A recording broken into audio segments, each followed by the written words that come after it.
Bonjour à tous, je suis Marie Hénard de SteamShift. SteamShift est une équipe d'entrepreneurs, chercheurs, ingénieurs et designers spécialisés dans la réinvention au service de la transition environnementale.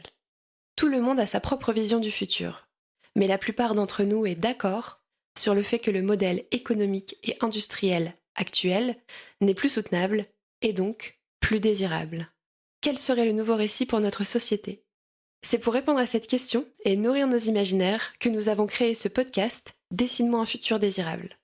Nous y convions des personnalités engagées qui mènent des batailles tous les jours pour que leur vision du monde de demain devienne une réalité. Un monde qu'ils seront fiers de léguer aux générations futures.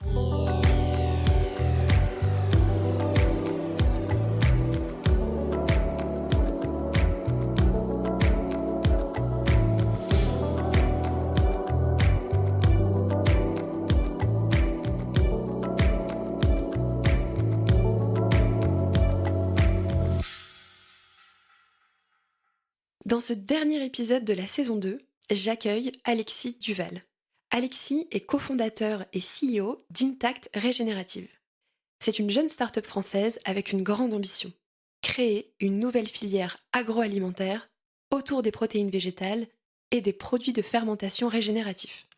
La thématique autour du système agroalimentaire et plus spécialement de l'agriculture me tient particulièrement à cœur puisque j'ai grandi dans ce milieu.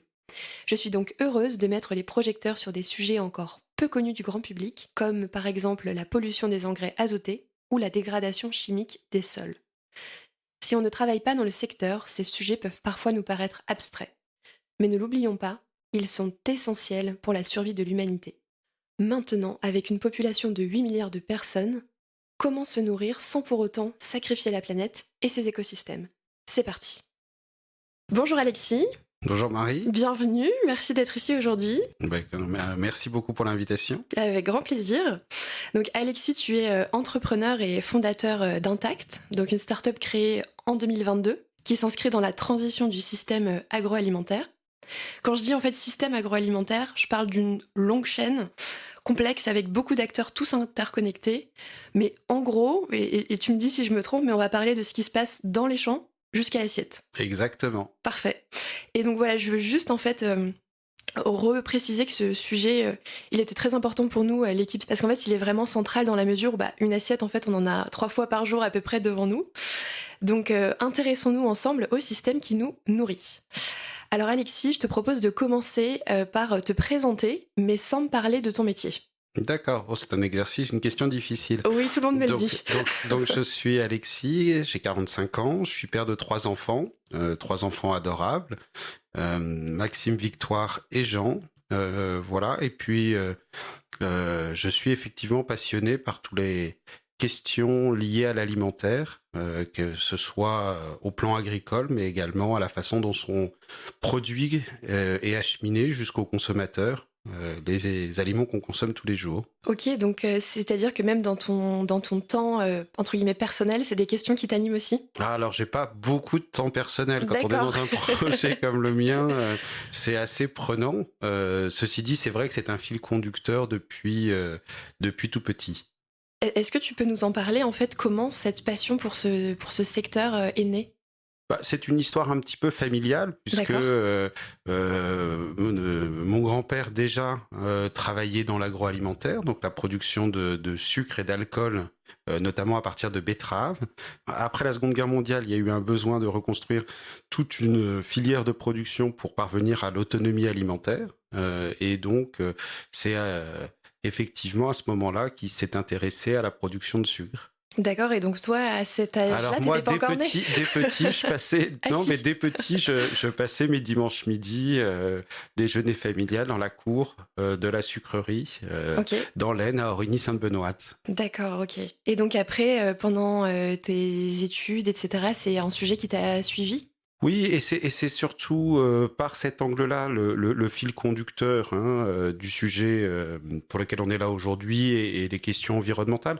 Je suis pas du tout à l'origine, peut-être à la différence d'autres personnes que tu invites dans le podcast, quelqu'un qui est un environnement familial ou une expérience qui l'a amené à se sensibiliser très tôt sur les questions liées à l'environnement. C'est plutôt par ce questionnement et ces problématiques alimentaires que, au fur et à mesure de mon parcours, Ouais. je me suis rendu compte que un autre modèle devait émerger.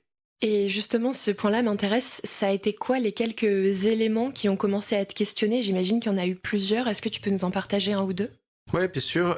J'ai eu la chance, l'énorme chance de vivre un certain nombre d'années à l'étranger. Et je D'accord. pense que pour moi, ça a été une expérience extrêmement enrichissante, y compris sur ce plan. Et notamment à partir du moment où, quand j'avais une vingtaine d'années, je suis parti habiter au Brésil. D'accord, Et ok. pour ça, le Brésil est un pays absolument extraordinaire, où on côtoie à la fois une nature qui est exceptionnelle. Alors on pense traditionnellement à la forêt, et Oui, ça c'est clair que c'est une des composantes incontournables, mais il y a une richesse environnementale et une nature qui est tout simplement extraordinaire au Brésil. Et en même temps, on est tout à fait confronté au quotidien aux enjeux du développement économique, aux enjeux parfois anarchiques du développement urbain. oui. Et à des problématiques environnementales dont on parle, l'Amazonie, mais ce n'est pas le seul sujet dont on parle en permanence.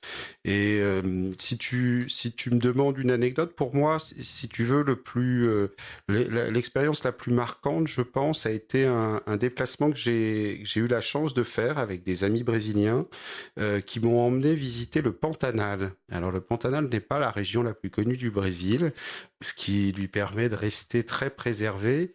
C'est néanmoins la plus grande zone humide au monde. D'accord. C'est une région qui s'étend sur plus de 150 000 kilomètres carrés, absolument extraordinaire, qui est donc une des grandes plaines qui sont inondées une partie de l'année et qui s'assèchent Mhm. pendant une autre partie de l'année, qui est une région extraordinairement préservée, donc dans le Mato Grosso, à la frontière avec la Bolivie, et qui est une nature brute avec une biodiversité absolument extraordinaire et qui est un choc quand on arrive. Donc dans la petite posada dans laquelle nous étions logés, qui était un toute petite hôtel qui servait essentiellement à des scientifiques pour mener des projets, des expérimentations environnementales. Oui, On est à plus de 100 kilomètres de la première ville d'accord. Ok. et sur une zone qui n'est pas accessible 6 mois de l'année. Et donc la transition entre ce passage qui est absolument merveilleux et puis la visite qu'on a réalisée quelques jours plus tard, cette fois-ci en Bolivie, dans une zone de forêt extraordinaire dans laquelle était en cours de déforestation des exploitations absolument immenses à la demande du gouvernement bolivien à D'accord. l'époque. Et donc, ce passage sans transition de cette nature intacte aux enjeux de la déforestation, j'ai eu la chance de pouvoir échanger avec les gens et de voir sur le terrain cette déforestation avec des feux de forêt, puis les chaînes qui passent pour couper les arbres. C'est saisissant. Ouais, j'imagine bien. Qu'on ait au milieu d'un océan de forêt, qu'on ait une sensibilité à l'origine ou pas environnementale. Je pense qu'on ne ressort pas de l'expérience sans en avoir retenu quelque chose. Ouais, j'imagine que ça a dû être assez déconcertant pour toi, le passage brutal, entre guillemets, entre ces deux environnements et de voir cette destruction, Oui, parce que tout à fait. tu as dû te projeter aussi en te disant, ah, et si ça arrive ici Oui, oui, tout à fait. Et je crois que pour moi, c'est extrêmement, c'était dans mon parcours, en tout cas, le Brésil était extrêmement important puisque c'est ce contraste entre des villes, São Paulo, 18 millions d'habitants, Mhm. développement urbain anarchique, et puis à côté une nature exceptionnelle, et puis des enjeux dont on vient de parler, qui sont, alors en l'occurrence, c'était pas à proprement parler au Brésil, mais de protection, et puis toute la problématique sociale et économique derrière, hein, puisque ça s'inscrit systématiquement dans un contexte dans lequel il y a bien évidemment des enjeux économiques et sociaux attachés aux questions environnementales. Mmh. J'imagine que ça a été un premier coup de tambour, si je peux dire, dans le début de cette prise de conscience. Il y en a eu d'autres après, peut-être en France. Ouais, alors J'imagine, je présume, hein, peut-être par rapport aux conditions climatiques, où on a eu pas mal de sécheresse ces dernières années. Est-ce qu'il y a eu d'autres éléments qui t'ont marqué? tout à fait. Alors mon parcours a été d'abord marqué par une prise de conscience de ces enjeux à l'international. Donc je parlais du Brésil, j'ai été amené à aller très fréquemment en Afrique également. D'accord. Et là aussi, j'ai été par hasard, j'allais dire, confronté au problème donc dans la région du Zambèze, du réchauffement climatique, les enjeux colossaux que ça pouvait avoir pour l'agriculture locale, les agriculteurs dans la région. Et donc là, on était en quelle année, juste pour pouvoir se situer? C'est à partir des années 2000. Les années 2000, Si ok. tu veux, toute la décennie qui va des années 2000 jusqu'au début des années 2010. Et puis des problématiques en Indonésie liées aux planteurs de manioc, des problématiques également liées à la culture du maïs en Indonésie, la Chine, hein, avec des projets sur lesquels j'ai pu travailler où on voit en quelques années des champs entiers de bananiers remplacés par des usines Oui. auxquelles j'ai Ouais. participé à la construction de ces usines. Tout ça a, je pense, eu une influence assez importante. En Europe, la première, c'est pas tant le réchauffement climatique qui a été le sujet déclencheur, c'est une problématique plus professionnelle. J'ai été amené à travailler beaucoup sur la problématique des protéines végétales. Oui. Et donc toute la question liée à l'alimentation et la protéine animale et le développement des alternatives végétales. Et j'ai été confronté finalement tout simplement à la problématique du fait agricole, hein, des agriculteurs, qui est celle du besoin en azote des plantes pour permettre aux plantes, aux cultures, de produire de la protéine.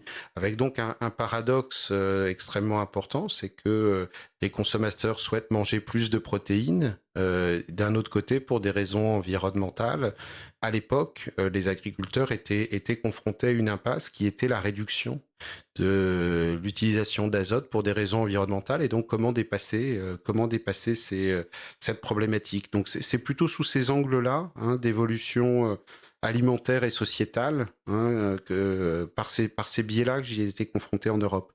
Ouais, ok, et c'est hyper intéressant. Je pense que maintenant on a une vision un petit peu plus claire de cette prise de conscience qui s'est faite donc au fil de l'eau et de tes différentes expériences voyage et de ta carrière. Maintenant, je te propose qu'on rentre vraiment dans le cœur du sujet, donc la transition du système agroalimentaire. Tu nous en as un petit peu parlé là dans ta première présentation. Aujourd'hui, j'ai quelques chiffres à partager pour aussi replanter le décor pour nos auditeurs. Ce système en France, donc on parle d'une production agricole qui s'élève à 77 milliards d'euros en 2019.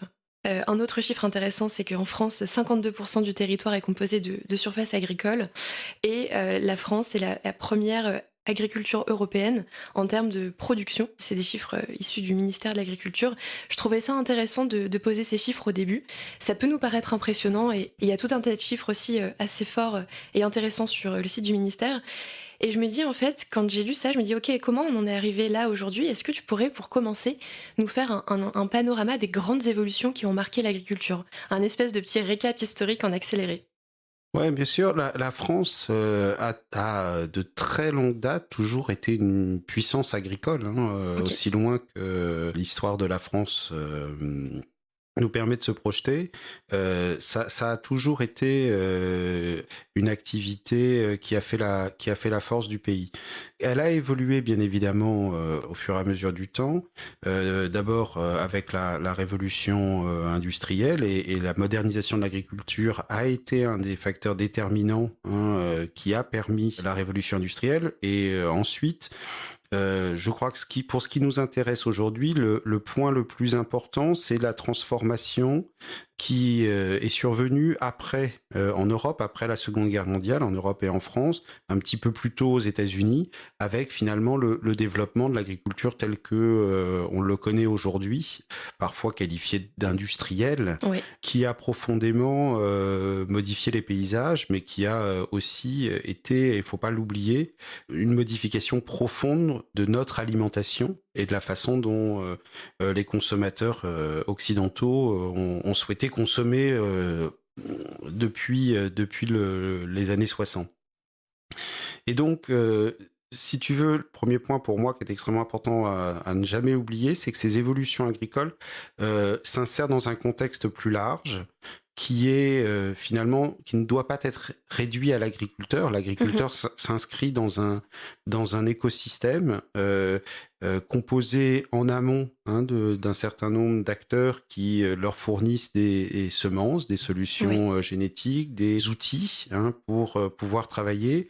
Et puis, peut-être de façon encore plus importante, ils s'inscrivent dans une filière qui en aval vient préparer les produits qui sont les produits que les consommateurs achètent. Donc, une agriculture s'insère toujours forcément dans un écosystème, et c'est un des enjeux, puisque il ne suffit pas de modifier quelques pratiques agricoles, c'est bien tout un système alimentaire qui va de l'amont, avant même la ferme, jusqu'au consommateur, qu'il faut apprécier. Donc tu citais quelques chiffres, je pense que c'est effectivement très important de citer quelques chiffres pour bien cerner ce que sont les grands enjeux. Il y a beaucoup de désinformation qui s'appuie sur la complexité d'un certain nombre de ces sujets. Donc je pense que c'est très important de toujours garder en tête ce que sont les fondamentaux et les points qui sont indiscutables et sur lesquels on peut agir. Donc, si on regarde sur la thématique environnementale, et si on parle uniquement là du sujet du réchauffement climatique, à l'échelle de notre alimentation, l'agriculture représente entre 60 et 75% des émissions de gaz à effet de serre. Les 25 à 40% restants sont le fait de la partie aval, c'est-à-dire l'acheminement des produits jusqu'au site de production, leur transformation, les emballages et les circuits de distribution qui sont en aval. Et donc fondamentalement, si on regarde la question environnementale, le point de départ, c'est sur quelle agriculture on s'appuie et sur quel modèle agricole on s'appuie. Ça soulève deux grandes questions, en tout cas d'un point de vue du réchauffement climatique. La question de l'élevage, c'est-à-dire la question du méthane. Aujourd'hui, dans les émissions de gaz à effet de serre de l'agriculture française, si on prend l'exemple français, le méthane représente 45%. Oui. Donc c'est très important des émissions de gaz à effet de serre agricoles françaises. Le deuxième sujet important, c'est le protoxyde d'azote, qui est un sujet très peu connu, qui est néanmoins un des sujets absolument décisifs, qui représente un peu plus de 40%, donc quasiment la même chose que le méthane, et qui est lié à un sujet qui est la fertilisation azotée, c'est-à-dire l'apport d'azote dont les plantes ont besoin pour pousser. Oui. Et donc, on voit bien que ces deux gaz et ces deux activités agricoles représentent ensemble plus de 85% de la question environnementale. Oui. Donc, c'est en tout cas au niveau de l'agriculture. Le reste, on est vraiment sur des thématiques, on va dire, plus classiques liées au CO2, transport, circuit court, mécanisation. Mais au niveau de l'agriculteur, l'incidence va être beaucoup plus faible en fait, et on est plus sur des questions liées du coup aux transformateurs et aux distributeurs. Quels sont les modèles technologiques et les modèles de consommation, circuit court, gaspillage, emballage, qui vont permettre d'agir sur ces facteurs. Oui, donc sur ces 15 derniers pourcents à peu près restants. Est-ce que tu peux nous parler un peu plus précisément du protoxyde d'azote? Concrètement, qu'est-ce qui se passe? Tu l'as un tout petit peu évoqué lors de ta présentation tout à l'heure. Est-ce que tu peux nous expliquer de façon assez peut-être schématique, concrètement, qu'est-ce qui se passe? Pourquoi aujourd'hui on a tant de pollution liée au protoxyde d'azote? Alors c'est là où effectivement on fait référence à une évolution historique qui a eu lieu après la Seconde Guerre mondiale, en termes de pratiques agricoles. Les plantes ont besoin de trouver dans le sol de l'azote pour grandir. L'azote est une des briques indispensables à la formation par les plantes des acides aminés, qui sont les briques du vivant, qui combinés ensemble forment les protéines, qui est l'apanage de tout être vivant, végétal ou animal. Et donc cet azote doit être trouvé sous forme minérale dans le sol, et il n'y a pas de constitution de ces acides aminés sans ces briques d'azote qui sont présentes. Alors, les plantes ayant besoin de cet azote, il faut bien que les pratiques agricoles permettent de recomposer l'azote nécessaire à la plante dans le sol au fur et à mesure pour éviter un appauvrissement. Alors comment a-t-on procédé pendant des millénaires? On a procédé en mettant en place des systèmes de diversification de cultures et en associant systématiquement aux productions végétales une production de légumineuses. Pourquoi ? Parce que les légumineuses sont les seules plantes au monde qui sont naturellement capables de fixer l'azote de l'air, puisque l'air est très riche en azote, dans les sols. Et donc, la seule source végétale d'azote minéral pour les sols se fait par les légumineuses qui viennent fixer dans le sol de l'azote atmosphérique. Donc c'est une culture qui est absolument vitale et centrale depuis des millénaires en agriculture. Et si on remonte sur tous les systèmes de production traditionnels, que ce soit en Amérique centrale, en Mésoamérique ou ailleurs, ça a toujours été des combinaisons, soit en culture associée, soit en rotation, de légumineuses. Alors si on prend l'Amérique centrale, c'était des haricots, en association avec des céréales. Si on reste sur cet exemple d'Amérique centrale, c'était un système qui s'appelait les trois sœurs, qui permettait de cultiver ensemble des haricots, des courges et du maïs, chacun ayant un rôle symbiotique à jouer entre ces trois cultures, et la fonction des haricots était de fixer l'azote dans le sol. Alors, le procédé industriel de production d'azote de synthèse a été inventé par les Allemands pendant la guerre, à l'origine pour produire des armes chimiques, et il s'est développé à grande échelle, en tout cas son utilisation s'est développée à grande échelle après la Seconde Guerre mondiale en agriculture.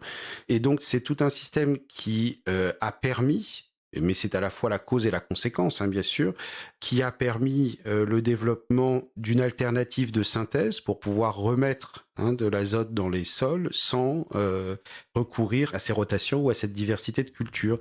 Et donc, attendre vers un système dans lequel on est allé vers davantage de monoculture, qui a permis, dans le cadre du développement, la constitution de systèmes de production à plus grande échelle, puisque monoculture, plus de production, des usines plus grandes, économie d'échelle, baisse des coûts, et derrière des produits pour les consommateurs de masse, extrêmement bon marché. Donc c'est la logique qui a prévalu pendant plusieurs décennies, qui s'est progressivement mis en place.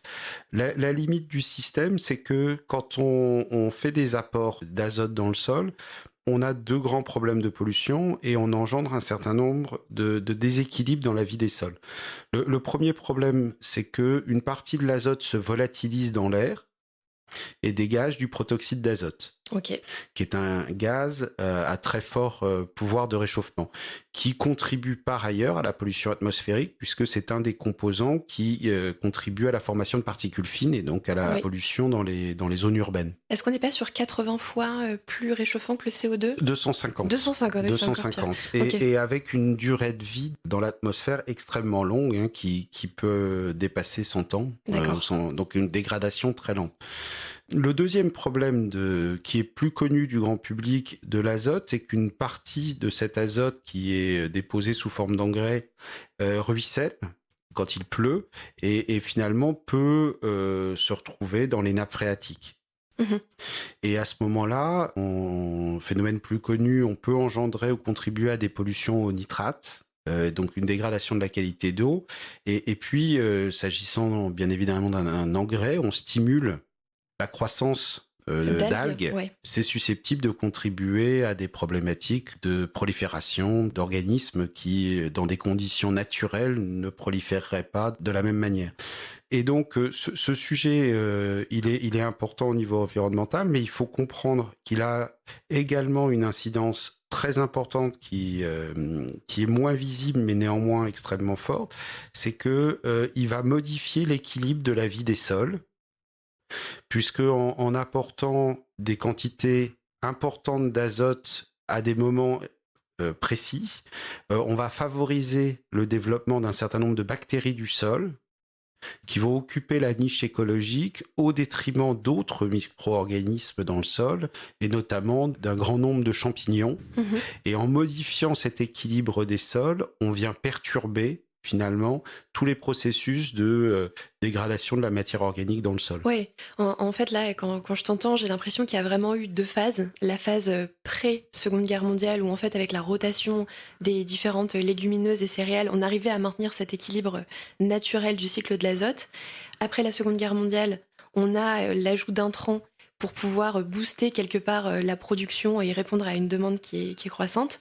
Ma question là, c'est est-ce qu'aujourd'hui tu penses qu'un retour en arrière est possible ? Je sais pas si c'est le bon terme, mais est-ce qu'on peut faire marche arrière vu qu'on a l'air de s'être lancé dans un engrenage assez fort avec déjà des conséquences fortes sur l'appauvrissement des sols, une pollution qui est déjà présente dans l'air, une pollution en nitrate, tu l'évoquais aussi, les algues. Oui, je ne crois pas personnellement beaucoup au retour en arrière. Néanmoins, c'est très proche. Je pense qu'il faut effectivement revenir à cette notion de cycle naturel et de respect des cycles naturels de fertilisation et d'autres, qu'il est absolument indispensable de veiller à un certain nombre de choses, notamment à la biodiversité des sols.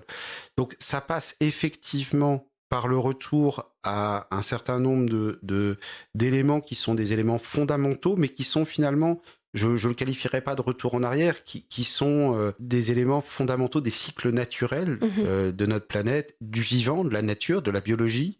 Et je crois, en tout cas je préfère le dire comme ça, plutôt revenir à un respect d'un certain nombre de cycles naturels. Certes, on est capable de s'en affranchir par des moyens technologiques, mais je crois que ces dernières années, il est incontestable que l'on a la preuve que le non-respect de ces cycles naturels a des conséquences extrêmement dommageables pour la planète et pour l'homme.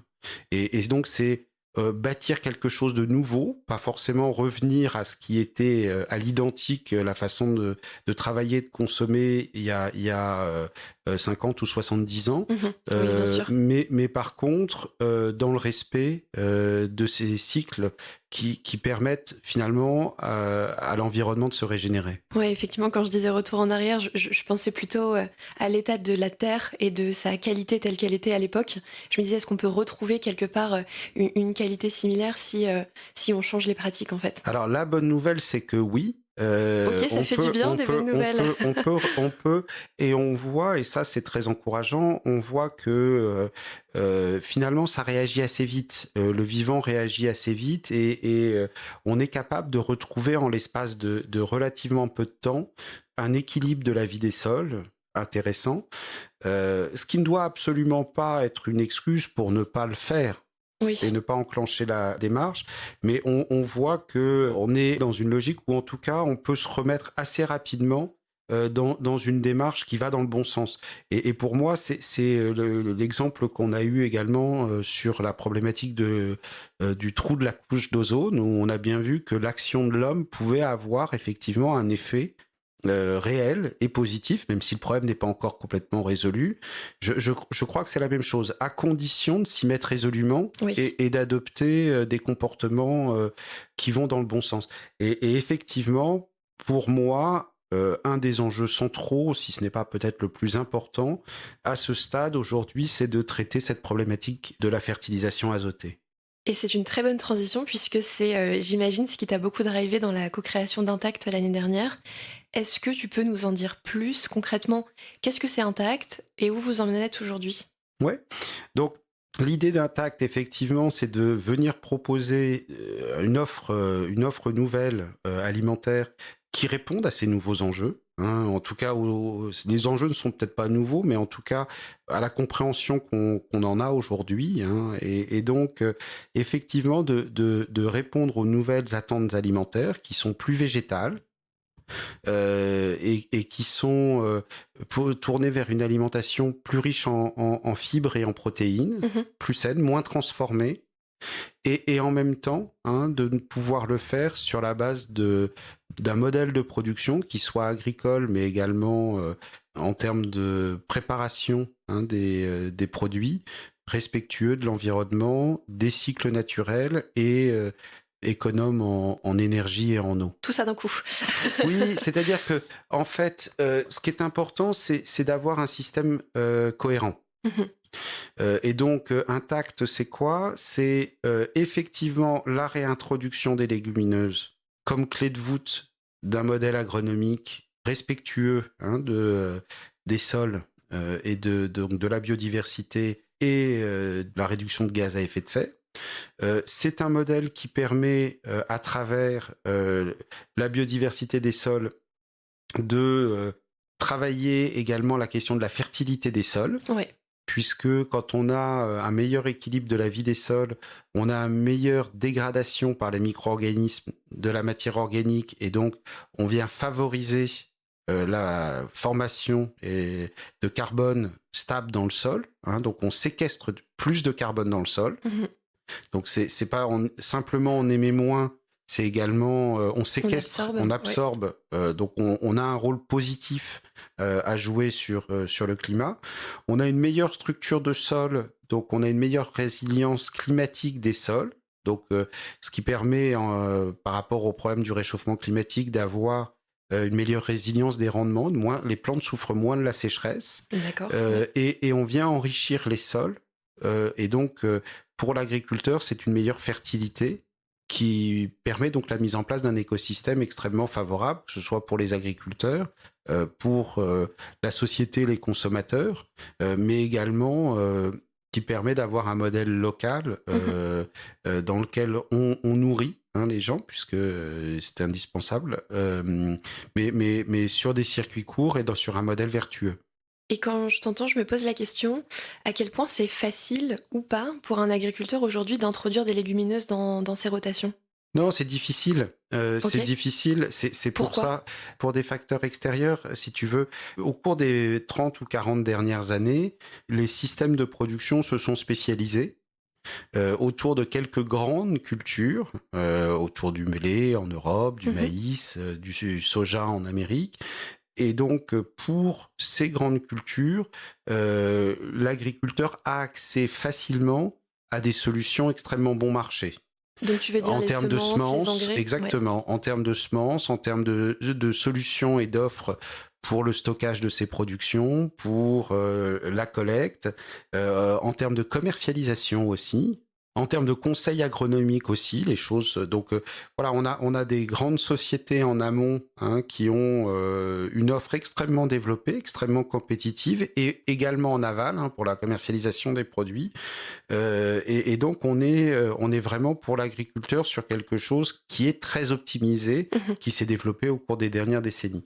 Dès lors qu'on va s'adresser ou on va chercher à développer des filières qui sont moins sur l'autoroute, mais qui sont plus des chemins de traverse, il est difficile pour l'agriculteur de trouver les différents éléments en termes d'écosystème qui lui permettent de bénéficier d'un même environnement. Et donc, effectivement, dans le cadre d'Intact, on est amené à travailler beaucoup sur la mise en place des éléments fondamentaux qui permettent effectivement à l'agriculteur d'adopter ou de réadopter de façon moderne ces pratiques, mais dans des conditions dans lesquelles on vient lever les freins économiques ou le manque d'infrastructures qui pénalisent son développement. Un exemple tout simple, dans le cas d'Intact, on a été amené à travailler beaucoup sur la production, la multiplication des semences dédiées à nos activités, puisque c'est un vrai sujet aujourd'hui pour les agriculteurs de trouver des semences de qualité à un prix économique pour nos sujets, c'est un frein. Autre frein, par exemple, pour les légumineuses, aujourd'hui, elles sont majoritairement utilisées en alimentation animale. D'accord. Okay. Avec une concurrence extrêmement rude du soja importé, qui fait que si on ne vient pas créer les conditions en termes de visibilité commerciale pour les agriculteurs, c'est extrêmement difficile de se mettre dans une démarche de modification profonde de ces assolements dans une logique pluriannuelle, puisqu'on s'inscrit bien dans une logique qui nécessite des évolutions importantes au niveau de la ferme. Sans avoir nécessairement la visibilité sur la commercialisation de ces produits. Donc c'est surtout ces éléments qu'on travaille beaucoup Oui. pour venir faciliter la mise en place de nos solutions. Et donc ça, si je me trompe pas, cette partie-là, c'est une partie d'Intact qui va être le plus en amont de la chaîne. Et ensuite, tu as une partie aussi de transformation de ces protéines. Voilà, donc c'est une partie qui est effectivement en amont, qui pour nous est très importante puisque s'agissant de production végétale, on l'a dit tout à l'heure, mais 70 à 80% des émissions de gaz à effet de serre en matière de production végétale, c'est la fertilisation azotée. Toute notre solution repose fondamentalement sur une approche différente de ce cycle de fertilisation azotée et pour reprendre l'expression que tu mentionnais tout à l'heure, un retour à un cycle de fertilisation naturel. Oui. Donc pour nous, c'est quand même une pierre fondamentale dans les fondations de l'entreprise. Une fois que ça c'est fait, effectivement, il s'agit de travailler la question et la problématique des changements d'habitudes alimentaires. Et là, effectivement, Intact a développé une technologie qui est une technologie qui est extrêmement performante et extrêmement durable pour venir valoriser ces légumineuses et en faire des ingrédients particulièrement recherchés aujourd'hui en alimentation et en fermentation. Donc l'idée demain, c'est que des industriels de l'industrie agroalimentaire puissent proposer des produits disponibles, j'imagine, au grand public, avec des protéines issues d'Intact. Exactement. L'idée pour nous, de la même façon qu'on cherche à créer l'écosystème qui facilite l'adoption d'un modèle agricole régénératif aux agriculteurs, on cherche à faciliter pour les producteurs, l'industrie alimentaire, l'utilisation d'ingrédients issus de l'agriculture régénérative et issus d'un process de transformation vertueux. Et donc, on vient finalement offrir à cette industrie alimentaire une alternative qui n'est pas simplement une alternative issue de l'agriculture durable, mais qui sont également des ingrédients qui sont produits sans produits chimiques, sans additifs, sans solvants, donc parfaitement naturels au sens de la réglementation, qui ne sont pas transformés. Donc on apporte une alternative réellement durable et saine aux consommateurs. Et on a un deuxième souci, c'est d'avoir une démarche circulaire, puisque dans la plante, dans les légumineuses, il y a à la fois de la protéine, mais il y a aussi de l'amidon, et cet amidon, on le valorise de façon circulaire pour en faire des produits vertueux, bas carbone, positifs, notamment pour les cosmétiques et la pharmacie. D'accord, ok. Effectivement, c'est très complet aussi sur cette deuxième partie de la chaîne de valeur. On est vraiment dans une filière et on est vraiment dans un écosystème et donc on vient proposer tout simplement des alternatives à des ingrédients couramment utilisés aujourd'hui, qui sont très utilisés. Nos produits ne se différencient pas tant par leurs caractéristiques que par la façon dont ils ont été obtenus. Modèle agricole, procédé de transformation et circuit court. Donc on est vraiment sur une autre façon de produire et de préparer les ingrédients.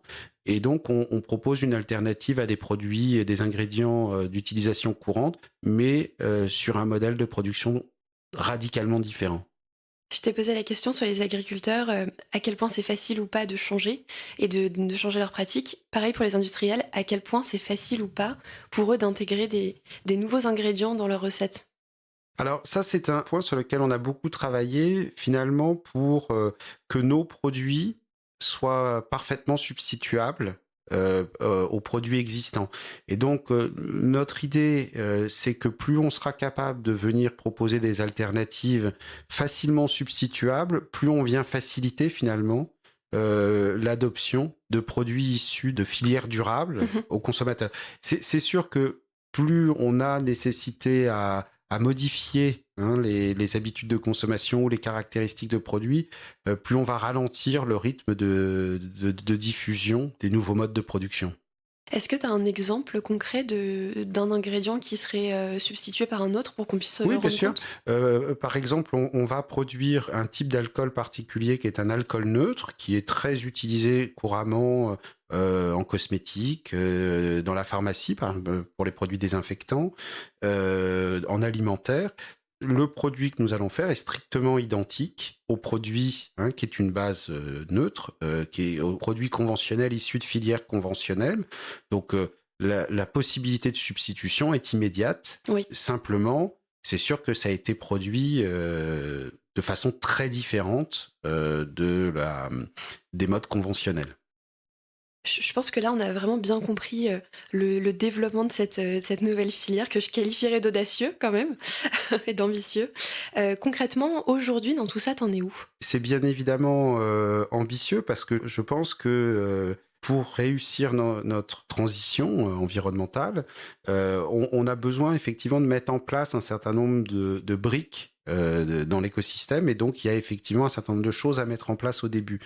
Le projet est très avancé, il avance très bien, puisque au niveau agricole, on est soutenu par une coopérative française qui s'appelle Axéréal, qui est une coopérative importante qui se situe en région Centre-Val de Loire, qui regroupe 14 000 adhérents et qui s'investit très fortement dans notre projet, avec le souhait et l'ambition de proposer à leurs agriculteurs des voies alternatives d'agriculture régénérative, et en faisant un axe de développement important pour l'avenir.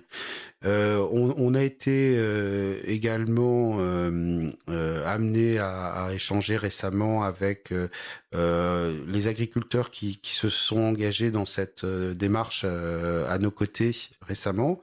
Si vous voulez, naturel optimiste, mais je suis extrêmement bluffé par la capacité d'adaptation, l'envie des agriculteurs qui sont très moteurs dans ces démarches et qui ont parfaitement conscience de la nécessité et qui ont le souhait d'évoluer en fait sur leur pratique, à condition qu'on leur en fournisse les moyens. Et c'est souvent plus d'expérience des problèmes de capacité à faire parce qu'il y a des verrous technologiques ou des problèmes très concrets, très pratiques qui se posent, que parce que la volonté est là, et on voit qu'on a effectivement chez les agriculteurs de la région concernée des retours extrêmement positifs sur ce qu'on est en train de faire.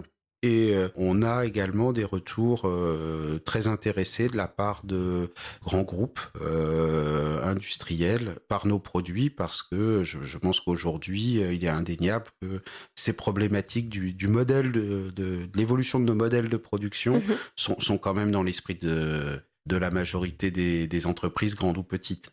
Je comprends. Et de façon très pragmatique, est-ce que là aujourd'hui il y a des légumineuses qui sont plantées en culture, qui sont en train de grandir, qui vont être transformées bientôt, ou est-ce que c'est le projet de l'année? Non, alors on a démarré en septembre dernier avec Axéréal la première phase, qui est la phase de multiplication des semences, qui permet ensuite de produire et d'avoir les semences qui conviennent pour les agriculteurs. Donc ça a été fait, c'est donc en train de pousser déjà depuis le mois de septembre. Et puis on va effectivement rentrer dans la phase suivante, qui est la phase de production pour les premières productions de nos ingrédients, sachant que ensuite on a un investissement industriel qui va être réalisé à Baule. Donc c'est une commune qui se trouve au sud d'Orléans. Et là, on va réaliser un investissement qui va démarrer fin 2023, qui est un investissement conséquent, c'est un investissement de plus de 50 millions d'euros, et qui va être un site un peu modèle d'un point de vue technologique et exclusivement dédié à ces nouvelles filières d'ingrédients régénératifs, et qui rentrera en fonctionnement fin 2024. D'accord. Donc c'est vraiment l'amont agricole qui constitue le début des travaux. Hein. C'est ça qui dicte le calendrier. Oui, vous êtes calé sur ce rythme. Ouais, tout à fait. Et maintenant, si on prend un petit peu de recul et qu'on se projette dans la vision cible du modèle, donc tu me dis l'usine fonctionnera à fin 2024, ce serait quoi ta vision à 10 ans pour Intact ?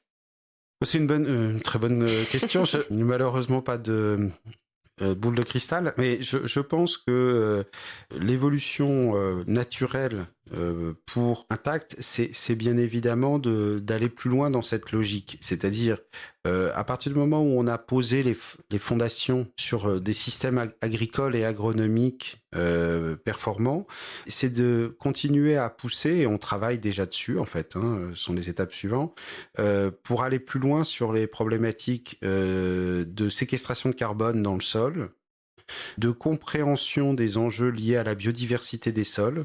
Je pense qu'on a encore énormément à apprendre sur ces thématiques-là. Et je suis moi-même absolument convaincu que dans le temps, les services positifs et environnementaux que peuvent rendre les agriculteurs qui s'engagent dans des démarches telles que celles qu'on est en train de mettre en place devront être reconnus par la société. Oui. Et je crois que c'est notre responsabilité, notre devoir de travailler à comprendre en termes de recherche et développement comment apporter des solutions agricoles toujours plus performantes dans ce respect des cycles naturels, dans le respect du vivant et de la nature, et qui permettent d'aller plus loin en développant finalement notre offre de produits et de services pour les consommateurs. Vu que tu as une très bonne connaissance du système agroalimentaire, quand on se projette à 2050, on est 9 milliards sur la planète. Qu'est-ce qui est désirable pour ce système en visant 2050, 9 milliards de personnes ? Je pense qu'il est désirable déjà qu'on se préoccupe de réinvestir nos filières locales. Et la base de l'alimentation se doit d'être locale. C'est par son agriculture de proximité, par l'adaptation de cette agriculture aux conditions climatiques, pédoclimatiques de la région et l'alignement de ça avec les structures et les habitudes de consommation locales qu'on peut construire quelque chose. Alors, on ne pourra pas produire, et dans le respect des saisons, dans le respect des cycles naturels. On ne pourra pas, bien évidemment, produire et on n'a pas vocation à produire du café en France, de la même façon qu'on n'a pas forcément vocation à faire des tomates partout, mais je pense que c'est en réinvestissant vraiment son agriculture locale, en ayant des filières courtes de production locale, que l'on redonne du sens, à la fois aux consommateurs, qu'on peut protéger l'environnement, et qu'on fait vivre cette activité absolument indispensable qui est l'agriculture dans une logique vraiment durable. Et là, si on prend aussi un prisme pas seulement européen et qu'on regarde d'autres pays, comment tu vois la chose ? Je pense que la problématique se pose exactement dans les mêmes termes partout. Alors, certaines régions vont avoir des enjeux différents, bien évidemment, puisque on est systématiquement dans une réadaptation locale. La grande difficulté, c'est que finalement, on va se retrouver avec des enjeux de développement qui sont différents en fonction des régions du globe. Et c'est sûr que la façon dont on perçoit aujourd'hui en Europe ou de plus en plus aux États-Unis également nos enjeux peut faire l'objet d'incompréhensions importantes dans d'autres régions du globe qui ont fondé leur modèle de développement sur des modèles que l'on peut juger, nous, aujourd'hui, dépassés. Merci beaucoup Alexis. Donc si je résume, c'est ta vision pour une agriculture désirable en 2050 avec 9 milliards d'humains sur la planète. C'est vraiment de réinvestir dans des filières locales et d'avoir une attention particulière sur les modes de développement des autres pays qui n'ont pas les mêmes paradigmes que nous. Un grand merci pour cette conversation. Est-ce que tu as quelque chose à ajouter ? On arrive à la fin. Est-ce que tu as un petit mot de conclusion, quelque chose que tu veux partager avec nos auditeurs ? Écoute, je te remercie énormément pour l'invitation. Je pense que l'initiative que vous avez développée avec ce podcast est est une très bonne initiative. Je pense Merci que, en beaucoup. tout cas, si je fais référence à mon expérience personnelle, c'est vraiment en entendant parler, en réfléchissant et en étant sensibilisé que je me suis forgé dans le temps une conviction. Et c'est vrai que ce sont des problématiques sur lesquelles on a été pas forcément sensibilisé par son parcours personnel ou à l'école, etc., étant petit. Et je pense que c'est en comprenant mieux les enjeux que on se forge aussi les convictions les plus solides. Eh bien, c'est une très belle conclusion. Voilà. Merci beaucoup. Merci beaucoup, Alexis. Au revoir. Au revoir. C'est déjà la fin de cet épisode. Merci d'avoir écouté jusqu'au bout. Vous trouverez toutes les références dans la description du podcast et sur le site de SteamShift. À très vite dans un prochain épisode.